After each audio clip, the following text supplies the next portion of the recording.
વડોદરા શહેરમાં કાયદાના રક્ષકો પર સવાલ ઉઠ્યા છે। રાવપુર પોલીસે હેડ કોન્સ્ટેબલ નિલેશ બારૈયાની ધરપકડ કરી છે।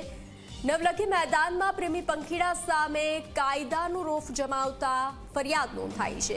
નિલેશ બારૈયાને તેના ભત્રીજા અને મિત્ર સાથે મળી એક યુવકને માર માર્યો હતો। હેડ કોન્સ્ટેબલે પ્રેમીને ઢોર માર મારી મોપેડ સળગાવી દીધું હતું। ભોગ બનનાર સરફરાઝ ગરાસિયાએ ફરિયાદ નોંધાવતા કાર્યવાહી કરવામાં આવી છે। રાવપુરા પોલીસે પોલીસકર્મી સહિત 3 આરોપીઓની ધરપકડ કરી છે।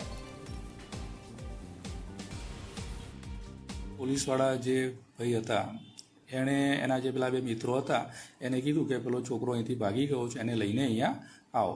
એટલે એ ત્યાં સોલાર પેનલ ગયા અને પાછા એને બાઇક પર લઈ અને જે એક્ટિવ અપાઈ દઈશું એમ કરીને ત્યાં લઈ ગયેલ અને ત્યાં પાછો આ 3 જણ થઈને એને મારવા માંડેલ હતા, જેથી કરીને એ છોકરો છે પાછો ત્યાંથી ભાગી ગયો અને સોલાર પેનલ પાસે આવેલો હતો।